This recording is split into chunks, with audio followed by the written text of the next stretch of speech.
জম্মু কাশ্মীরের পেহেলগামে ঘুরতে এসে সন্ত্রাসী হামলায় গেছে অন্তত ২৬ পর্যটকের প্রাণ। ভয়াবহ এই হামলায় শোকস্তব্ধ ভারত। হামলার পেছনে বিভিন্ন গণমাধ্যমে এসেছে দ্য রেজিস্ট্যান্স ফ্রন্ট টিআরএফ ও কাশ্মীর রেজিস্ট্যান্সের নাম। সাম্প্রতিক বছরগুলোর মধ্যে অন্যতম ভয়াবহ এই হামলার পর নিরাপত্তা চাদরে ঢেকে ফেলা হয়েছে পেহেলগাম ও আশপাশের এলাকা। সৌদি আরব সফর সংক্ষিপ্ত করে দেশে ফিরেছেন নরেন্দ্র মোদি। সৌন্দর্যের স্বর্গরাজ্য খ্যাত কাশ্মীরের পেহেলগামে ট্রেকিং করতে যাওয়া পর্যটকদের ওপর বন্দুক হামলা।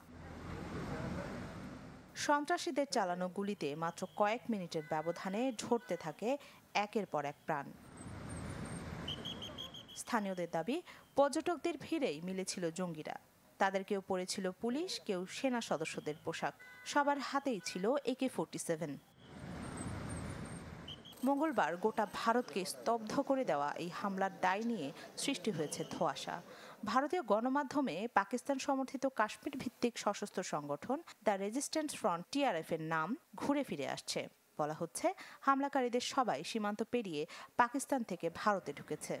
গোয়েন্দাদের ধারণা, কিছুদিন আগে সন্ত্রাসীরা ভারতে এসে হামলার জায়গাটি পরিদর্শন করে যায়। গণমাধ্যমের খবর অনুযায়ী হামলার ছক কষেছিল লস্কর-ই-তৈয়বার ওয়ান্টেড জঙ্গি হাফিজ সঈদের ঘনিষ্ঠ সাইফুল্লাহ কাসুরি।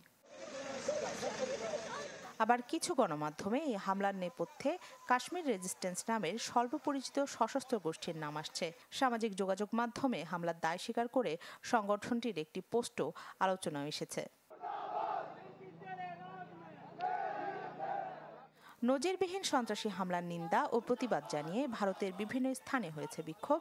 এ সময় পাকিস্তান বিরোধী স্লোগান দেন অনেকে, কেউ কেউ আবার দাবি করেন স্বরাষ্ট্রমন্ত্রী অমিত শাহের পদত্যাগের।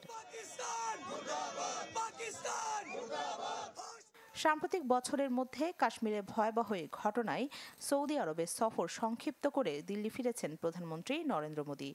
ফিরে বিমানবন্দরেই সংশ্লিষ্টদের সাথে করেন জরুরি বৈঠক।